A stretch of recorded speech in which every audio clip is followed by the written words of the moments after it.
Yes, good morning students. So question number 2 we will start.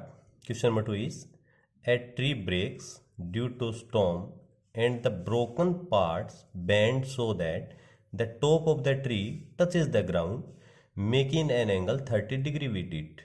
The distance between the foot of the tree to the point where the top touches the ground is 8 meter. Find the height of the tree. हमें tree की height find out करना है. First of all हम क्या करेंगे, इसका diagram के through मैं आपको एक्सप्लेनेशन कर देता हूँ. सबसे पहले क्या बोला है, एक ट्री है, मान के चलिए दिस इज द ट्री, ये हमारा कोई ट्री है, ये उसकी एक्चुअल हाइट आपको दे रखी है. उसने हुआ क्या, स्टॉर्म मींस तूफान, आंधी के कारण हम मान के चलते हैं यहाँ से ब्रेक हो गया है और ये ऊपर वाला पार्ट है वो जैसे ही ब्रेक होगा इस तरह से ग्राउंड पे आके टच करेगा. तो ऊपर वाला जो पार्ट है वो इस तरह से ग्राउंड पे आके इस तरह से टच कर रहा है. ये हमारा हो गया ग्राउंड. और ये जो पार्ट है ग्राउंड के साथ कितना एंगल बना रहा है, ये आपको दे रखा है 30 डिग्री बना रहा है, 30 डिग्री. और क्या बोल रहा है, the distance between the foot of the tree, तो ये तो है ट्री का फुट, और where the top touches the ground, ये वाला जो टॉप है यहाँ पे टच करे ग्राउंड को, तो ये आपको डिस्टेंस कितना दे रखा है, 8 मीटर दे रखा है, 8 मीटर. हमें क्या फाइंड आउट करना है, हमें ट्री की हाइट फाइंड आउट करनी है. इसका मतलब ट्री की हाइट एक्चुअली में ये थी पहले ट्री की, हमें ये टोटल वैल्यू निकालनी है. तो मैं क्या कर सकता हूँ, इसकी हाइट को हम कैपिटल एच मान लेता हूँ, कैपिटल एच. अभी कितनी हाइट है, अभी तो इतना ही है ट्री की हाइट, तो इसको स्मॉल एच मान लो. और ये ऊपर वाली जो हाइट थी हमारी, जो लेंथ थी, उसके आप एक बार एक्स मान लो. तो ये ऊपर वाला पार्ट इधर ही तो आएगा आपका, इसका मतलब ये बन जाएगा हमारा एक्स, ये बन जाएगा. तो टोटल हाइट कितनी आ जाएगी आपकी, एच प्लस एक्स आ जाएगी. हमें क्या करना है, इस ट्राइंगल में एक बार तो एच की वैल्यू निकालनी है और एक बार एक्स की वैल्यू निकालनी है. दोनों वैल्यू निकाल के हम यहाँ पे पुट कर देंगे तो हमारा कैपिटल एच में से टोटल ट्री की हाइट आ जाएगी आपकी. ट्राइंगल को नेम राइट कर दो, A B C.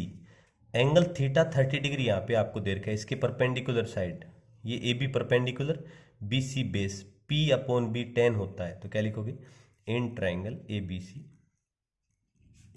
10 angle is 30 degree equal to perpendicular A B upon base A C. 10 30 is 1 by root 3, A B H upon A C is 8. So it becomes root 3h is equal to 8. So finally h की value कितनी आ जाएगी हमारी, 8 upon root 3 metre आ जाएगी. ये हमारे पास क्या आ गया, h की वैल्यू आ जाएगा. अंडरस्टैंड. अब हमें निकालना है ये वाला. तो आपको पता है ये ट्री हमेशा ग्राउंड के साथ राइट एंगल बनाएगा, तो ये आपका हाइपोटेनस बन गया. हाइपोटेनस और बेस में रिलेशन कौन देता है, कोस थीटा. तो क्या अप्लाई करोगे, cos 30 degree is equal to base is A C, hypotenuse is B C. Value put कर दो, cos 30 is root 3/2 equal to A C 8 upon B C को हमने एक्स मान लिया है.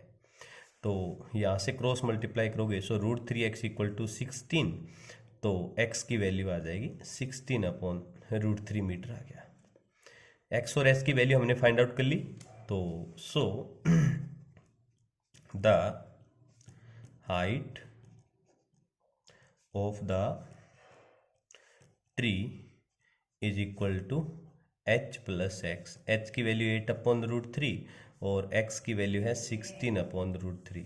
दोनों में कॉमन क्या आ जाएगा, रूट 3 एलसीएम आ जाएगा इनका. तो जैसे आप रूट 3 एलसीएम लोगे, यहाँ पे बनेगा 8 प्लस 16.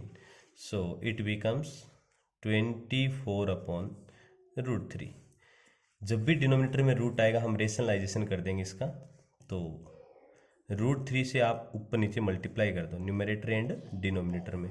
तो ये तो बनेगा 24 रूट 3 अपॉन नीचे 3 से 24 कैंसिल 8 टाइम्स. तो फाइनली आपका जो आंसर है वो 8 रूट 3 मीटर आ जाएगा. This is the height of the tree and that is your final answer. Clear student? Okay, welcome dear.